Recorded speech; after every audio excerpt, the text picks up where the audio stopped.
Next item. 3 to 5 year budget outlet. Mr. Brian Whiston, Mr. Samuel Barna.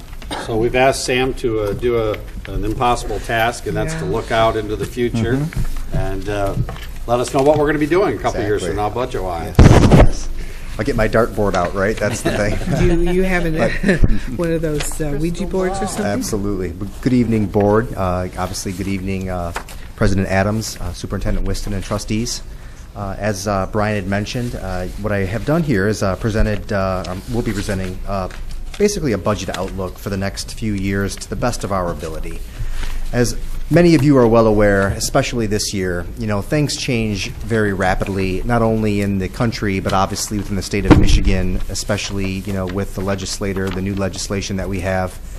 And the right to work laws are a good example of that. Things just change on a dime. And so that being said, it's becoming increasingly difficult to forecast our financial future. But we're giving it the best that we can. And so I wanted to present to you tonight some of the major topics that we're currently looking at. And so some of the key factors, obviously, for us are the bond election, building, transportation, security, and technology specifically. In addition to that, obviously, our retirement or our MIPSers, reform, education reform, obviously alternative funding proposals that have been presented, and trying to kind of manage those and think about the possibilities when they do propose some of these items. The healthcare reform and state proposals as well. And finally, as many of you are well aware, the federal sequestration that's been a very hot topic over the last couple of months.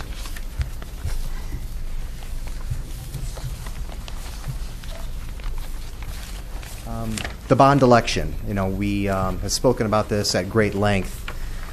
We spend as a district a couple $100,000. We used to spend a few $1 million. In the budget this year, it's a few $100,000 for capital improvements, and that's what we're projecting for next year as well due to budget issues. Obviously, if we were able to pass the bond, we would be able to save a few $100,000 specifically from the general fund in relation to capital improvements at buildings as well as bus purchases that could be made with the bond. Specifically, right now we have a fleet of approximately 90 buses, and many of those are quite old, and so therefore a portion of our general fund is used to fix these older buses. And so using bond proceeds, a portion of them to obviously offset these costs that are currently used would be greatly, greatly needed. Obviously, again, the security improvements that we've all spoken about, as well as technology, both in the classroom and also the infrastructure to the district, are improvements that, again, we are semi-funding on a yearly basis with general funds when we have the money, if we have the money. And again, the bond proceeds would be able to help offset any of these costs that we currently spend or have spent in the past. So that is definitely on our radar screen, and we are hopeful for successful passage of the bond this November.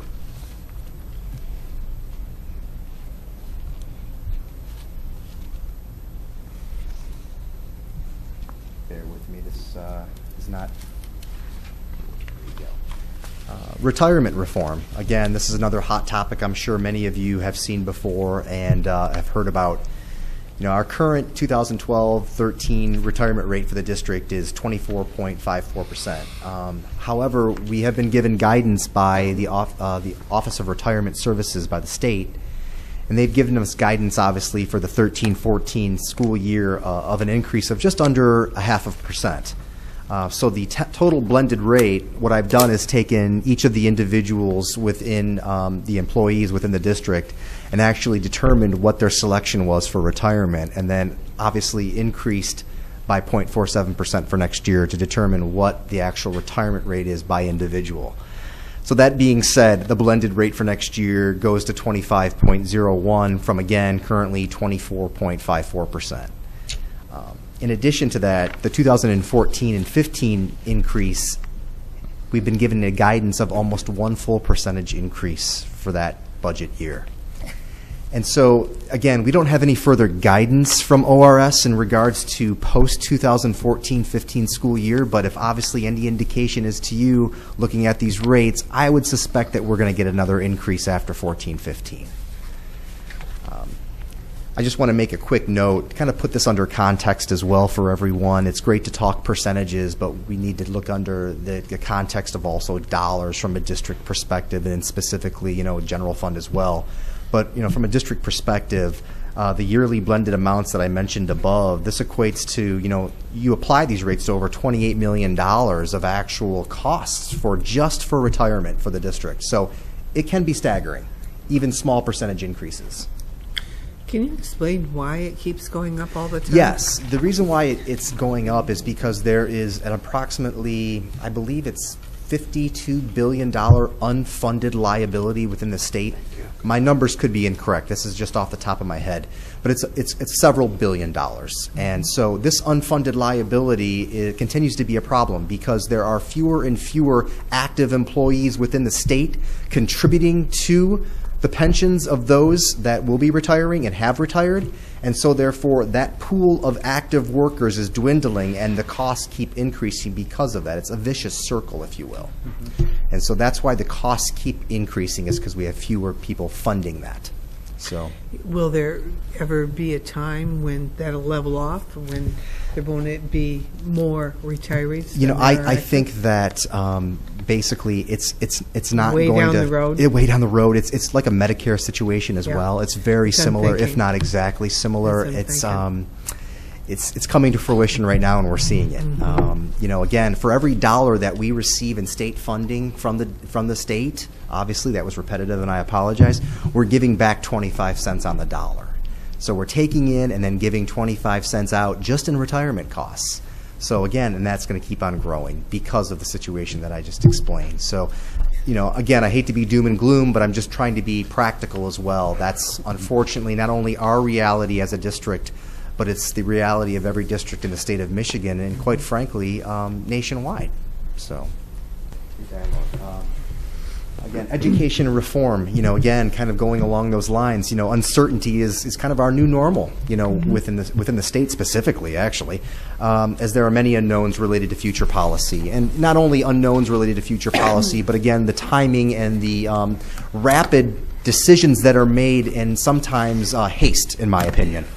And so, therefore, I wanted to convey that, obviously, and so that it's very difficult to forecast those types of situations when they happen so rapidly, and again, at times with little thought. And lots of unintended consequences. Absolutely. Yeah, they don't think through the consequences, is right. And again, I mentioned here, Governor Snyder's Skunk Works project that, where would that lead our district? There has been some discussion that he actually disbanded the Skunk Works. Well, whether he disbanded the Skunk Works or not, the bottom line is what are his true intentions? Oh. And, even though we did receive some small increases in state funding for the next fiscal year, the bottom line is we are very happy and fortunate to receive those, but they are very, very small in regards to the costs that we continue to see increasing from a district perspective. My point is here, will the creation of online learning classes, with performance-based funding be our sole source of any increases, in the future? Again, a large part of what we're receiving even for next year, a large part of it is $52 in best practices that we received this year. So although we're receiving $87 per pupil next year as an example, $52 of that is already counted this year in our budget because we're doing it right now. So we'll thankfully continue to do it next year, but the point is it's just not that much of an increase for us at all. It results in really a $35 per pupil increase for next year if you take out the $52 of best practices.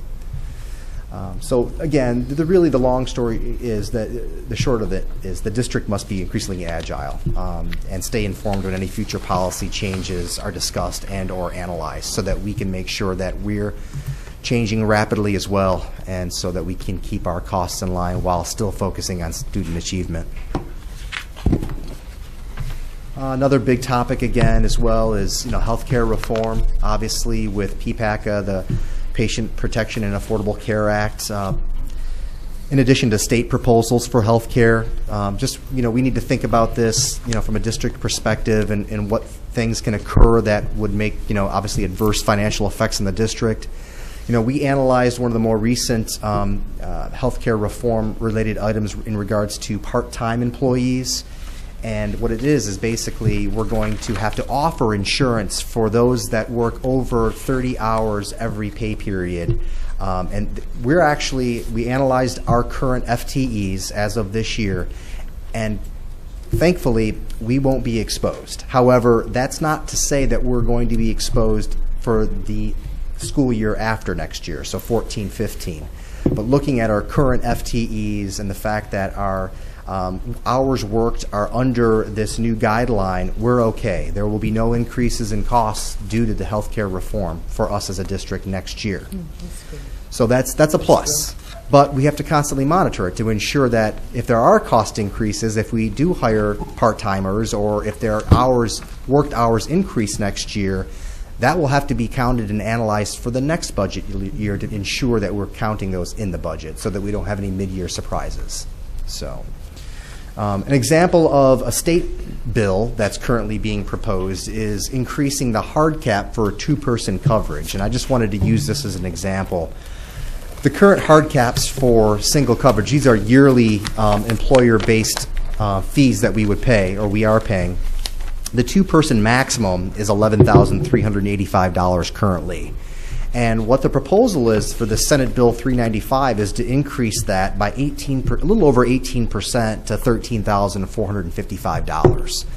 Now, this is just an example. We wouldn't have to necessarily increase what we pay to that amount.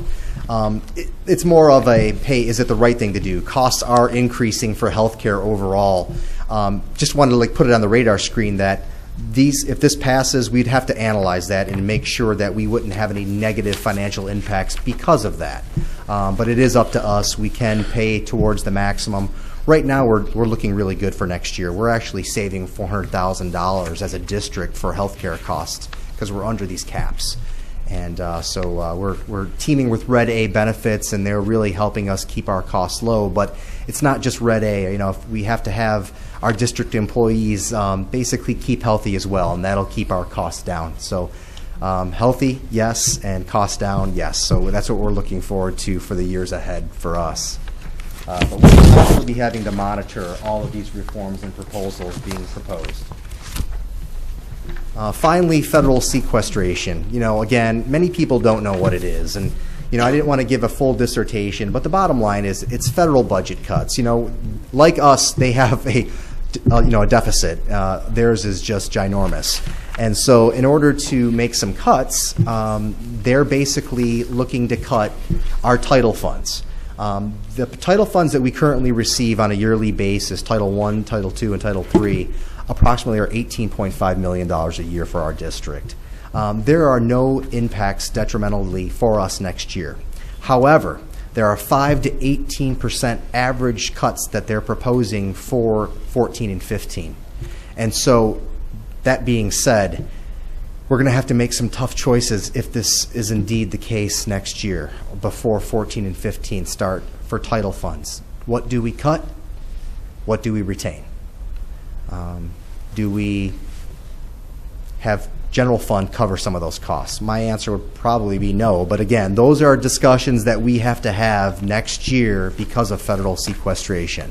But again, for next year, we do not have any detrimental impacts currently. It's going to take some tough evaluations of programs to see whether Absolutely. they're worthwhile. And we already do that at a district level anyway for our budgeting purposes, as many of you, all of you are well aware. But this is an increased scrutiny, and specifically for title funds. So the conclusion, again, focusing on student achievement while balancing the funding for the district, both obviously expenses and revenue. It's become increasingly difficult to do a long-range plan because of these knee-jerk reactions in the legislature, and also, proposals that are put out there. Obviously, as we stated, there are some current elected officials that aren't, advocates of public schools, and so therefore we are cognizant of that, and we're dealing with that as we go, and trying to monitor that at the best of our ability. And again, constantly monitoring current events and proposed legislation. Again, hating to be repetitive, but that really is, we have to keep a close ear on what's going on in Lansing to ensure that we are covering ourselves. So, any questions?